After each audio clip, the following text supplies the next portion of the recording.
Another playoff game, another dud for the New Orleans Saints. This is 3 years in a row now. I know. You had the Minneapolis Miracle, and then the refs in the Rams game, and now Saints fans want to blame the refs again. Just please stop with the officials. Everyone has the same officials, and no one singular play determines any game. What I have to question at this juncture is Sean Payton. I know that's not a popular question. Sean Payton, Hall of Fame coach, head coach Sean Payton. You want to question him?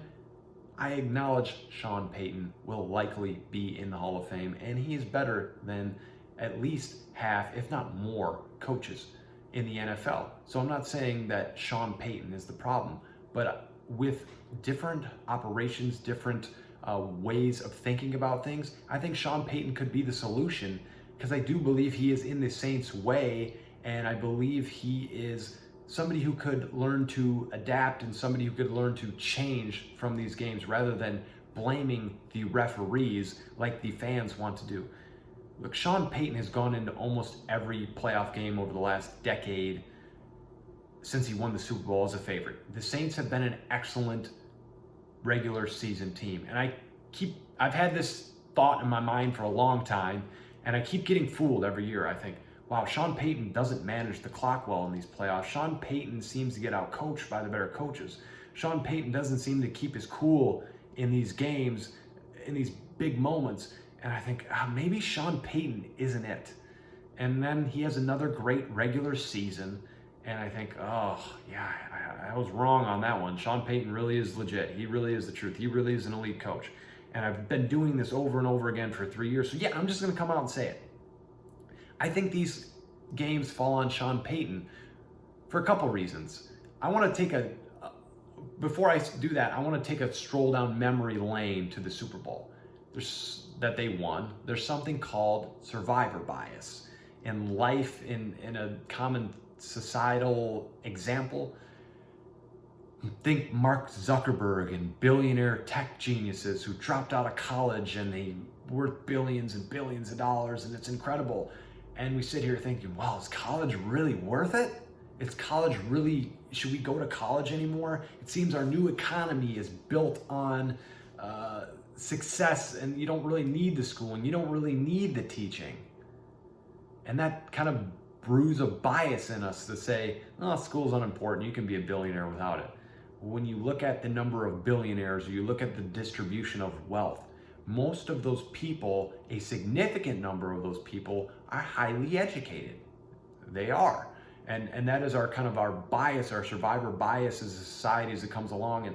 And I have to look back to that game, and it was the beginning of the third quarter. It was 10-6. The Colts were up by 4 points. Sean Payton decides to do a surprise onside kick, and it worked. And so our survivor bias is, what a genius. Sean Payton is a genius. Well, wait a second. Onside kicks, whether they're surprise or not, are recovered at an 8% rate. What kind of genius bets a Super Bowl on an 8% proposition? I don't know how genius that was so much as it was reckless. Imagine if the Colts recovered it and they were on the Saints 40 and you're already down and that huge gamble didn't pay off. Things could have been a lot different. So I'm not sure that wasn't so much reckless as it was genius, but it will go down in history as genius because it worked and they won the Super Bowl. And you can't take that away, and I'm not trying to take that away. But when I watch these Saints, when they get into a brawl, when they get into a tough physical playoff football game, they're more built on finesse. They're more built on trickery. And when they get hit in the mouth, they're not really able to handle it. The regular season is kind of like when you go back to the 1700s, America fighting for its independence. America wasn't this big, strong army.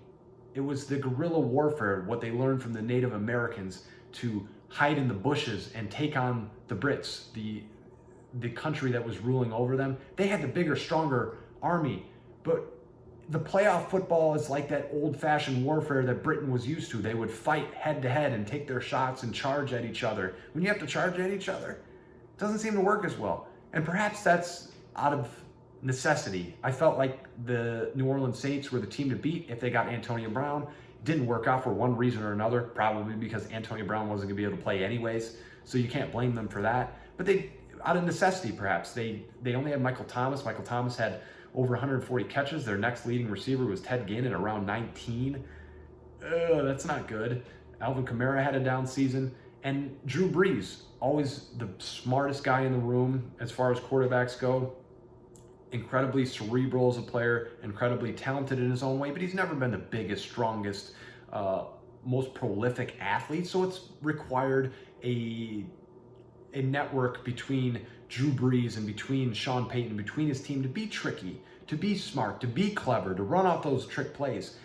And those don't work in the playoffs. The playoffs are physical. So yes, it could come out of necessity, but guys, you can't just blame the refs for it. That's not how it works.